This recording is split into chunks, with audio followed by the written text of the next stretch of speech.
বাংলাদেশ রক্তাক্ত যুদ্ধ করছে এই জনপদে, যুদ্ধ থামছে কিন্তু ছাইচাপা তুষের মতো এক আগুন ধিকে ধিকে জ্বলতেছে। পাহাড় আর সমতলের জনগোষ্ঠীর মধ্যে সন্দেহ আর অবিশ্বাসের বাতাস লঘু হইয়া যায় নাই। আমি মাঝে মাঝে ভাবি, যারা রাষ্ট্র চালায় তারা কি আদৌ সমস্যাগুলো নিয়ে ভাবেন? কিভাবে এটা সমাধান করা যায় এটা নিয়ে ভাবেন? ভাবলে, আন্তরিকভাবে চেষ্টা করলে তো এই সমস্যা একেবারে দূর না হোক, অনেকটা তো সহনীয় করে ফেলা যায়। রাষ্ট্র সবসময় অপদার্থরা চালায়, তাই কখনো আমরা ভাবতেই পারি না সমস্যাকে দূর করতে হলে কি কি কাজ করতে হবে, কিভাবে সৃজনশীলভাবে সমস্যার সমাধান করতে হবে। আজ আমি পার্বত্য চট্টগ্রাম ইস্যু নিয়ে আলাপ করব। আমার আলাপে সব সমস্যার সমাধান থাকবে না, তবে অন্তত একটা বড় সমস্যার সমাধানের বিষয়ে আলাপ করব। আশা করি বাংলাদেশের আপামর জনসাধারণ, সমতল এবং পাহাড়ের জনগণ আমার এই আলাপটাকে গ্রহণ করবেন। আসেন আল্লাহর নামে শুরু করি। এখন আলাপ হইতেছে আদিবাসী না উপজাতি এই বিষয় নিয়ে। আমি এই আলাপে এখনই ঢুকবো না, একটু টাচ করব আমার এপিসোডের একদম শেষ দিকে। আমার মতে সমস্যার মূলটা এই জায়গায় না, মূলটা মূলত দুইটা জায়গায়, একটা স্থানীয় আর একটা আন্তর্জাতিক। আন্তর্জাতিক বিষয়টা আমি প্রথমে আলোচনা করব, কারণ পার্বত্য চট্টগ্রাম নিয়ে আলাপ করার সময় সেই আন্তর্জাতিক প্রবলেমটা, সমস্যাটা, যেখানে ভারত একটা গুরুত্বপূর্ণ ফ্যাক্টর, সেটারে মাথায় রাখলে আমাদের বিষয়টা বুঝতে সুবিধা হবে এবং সমাধানের দেশটার রাজনৈতিক মূল অংশ থেকে বিচ্ছিন্ন করবে। তো ভারত এইটার উল্টা কর্মসূচি নেয় যে পূর্ব পাকিস্তানকে পশ্চিম পাকিস্তানকে বিচ্ছিন্ন করবে, এবং এই কর্মসূচি নিয়ে আগায় যেতে থাকে। এবং এইটা নিয়ে আগায় যাওয়ার জন্য তাদের গোয়েন্দা মানে রকে সবুজ সংকেত দেয় ভারতীয় নীতি নির্ধারকেরা। অনেক পরে ভারতের গোয়েন্দা সংস্থা র, তার কর্মকর্তা বি রমন এই সম্পর্কে বলছেন যে এই যে পূর্ব পাকিস্তান থেকে ভারতের উত্তর পূর্বাঞ্চলে আইএসআই চালানো কার্যক্রমের অবসান ঘটাইতে ইন্দিরা গান্ধী পূর্ব পাকিস্তানের বাংলাভাষীদেরকে পাকিস্তান থেকে বিচ্ছিন্ন হওয়া এবং বাংলাদেশ নামে একটা পৃথক রাষ্ট্র প্রতিষ্ঠার ব্যাপারে সহায়তা করতে হবে, এই সিদ্ধান্ত নেয়। এটা বি রমনের বইয়ে লেখা আছে। ফ্রন্টিয়ার ফোর্স, জেনারেল উবান ছিল এই ফোর্সের প্রথম ইন্সপেক্টর জেনারেল। 1962 সালের শেষ দিকে এই ফোর্সটা গড়ে উঠছিল। 71 সালে এই জেনারেল উবানি ছিলেন মুজিব বাহিনীর প্রশিক্ষক। মুজিব বাহিনী কি জানেন তো? ছাত্রলীগ, যুবলীগ আর আওয়ামী লীগের যৌথ গেরিলা বাহিনী। এরা কিন্তু যুদ্ধ করেনি, আর আজকে তারা মুক্তিযুদ্ধের সিপাহসালার হয়ে গেছে।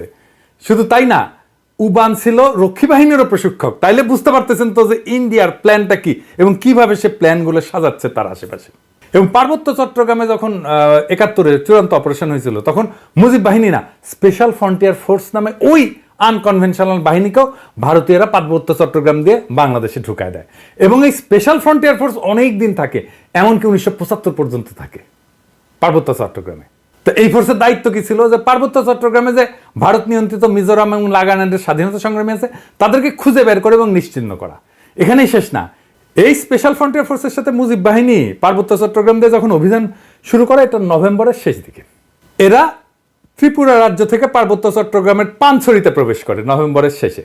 একদল চাকমা তাদেরকে অভ্যর্থনা জানাইতে যায়, মনে করছে তাদের মুক্ত করতে আসছে।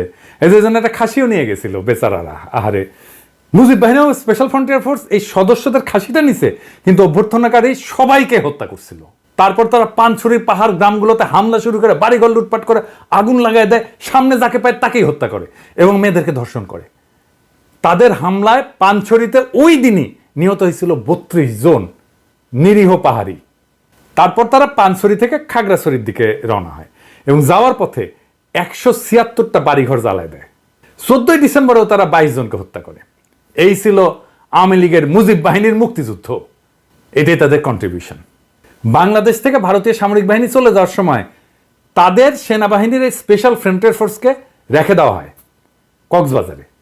72 সালের জুলাই পর্যন্ত পার্বত্য চট্টগ্রামে অপারেশন চালায়, তারপরে তারা প্রত্যাবর্তন করে। কিন্তু সবাই যে চলে গেছিল তা কিন্তু না, কারণ মুজিব যেদিন জয় বাংলা হয় না 1975-এ, ওই সময় পার্বত্য চট্টগ্রামে অপারেশন চালানো একটা ভারতীয় হেলিকপ্টার বিধ্বস্ত হয়।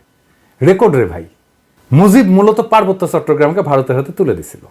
আমি আর সেই ইতিহাসে গেলাম না। ইন্ডিয়ার একটা দুর্বল জায়গা আছে, চিকেন নেক, তাই না? আপনারা জানেন, যেটা দখল নিতে পারলে 7 সিস্টার জয় বাংলা হয়ে যাবে, আলাদা হয়ে যাবে। ইন্ডিয়া সেটা নিয়ে সবসময় একটা প্যারার মধ্যে থাকে। আমাদেরও একটা উইক জায়গা আছে, সেটা হইতেছে ফেনী, যা আমাদের বাংলাদেশ মূল ভূখণ্ডের সাথে পার্বত্য চট্টগ্রামকে যুক্ত করছে। ওই জায়গা দিয়া পার্বত্য চট্টগ্রামকে যদি আলাদা করে দিতে পারে ইন্ডিয়া, তাইলে চিকেন নেক নিয়ে তার না ভাবলেও চলবে, মুফতে একটা সমুদ্র বন্দর পাওয়া যাবে। তাই সে পার্বত্য চট্টগ্রামের সবসময় বিচ্ছিন্নতাবাদীদেরকে অকাতরে সাপোর্ট দেয়। শান্তি বাহিনীকে সাপোর্ট দিচ্ছে, কুকিজিনদের সাপোর্ট দেয়। তারা জানে পার্বত্য চট্টগ্রাম যদি বিচ্ছিন্ন হয়ে আলাদা রাষ্ট্র হয়ও, তাইলে এই ল্যান্ড লক একটা অতি অল্প জনগোষ্ঠীর ভূখণ্ডের ইন্ডিয়ার উপরে সর্বাংশে নির্ভর করা ছাড়া আর উপায় নাই। আর ওই অংশটা ইন্ডিয়া খাইয়া ফেলতে কোনো সমস্যা হবে না। তখন আনুমানিক 50 থেকে 60% ভূমি এই ঐতিহ্যবাহী ব্যবস্থাপনার আওতায় পড়ে। কেমন সেটা? এইটা গোষ্ঠীভিত্তিক মালিকানা, কোনো ব্যক্তি মালিকানায় না।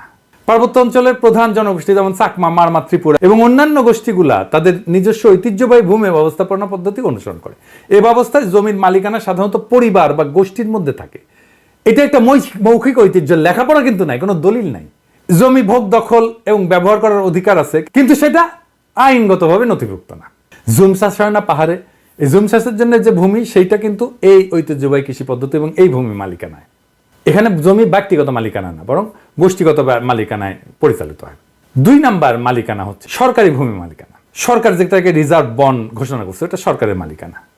পার্বত্য চট্টগ্রামের একটা বড় অংশ আমরা জানি যে রিজার্ভ ফরেস্ট বা সংরক্ষিত বন হিসাবে ঘোষিত।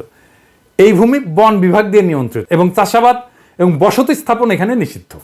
তবে আপনারা জানেন যে পার্বত্য চট্টগ্রামের অধিবাসীরা ঐতিহাসিকভাবে বনের মধ্যে চাষাবাদ করে এবং বসতি স্থাপন করে।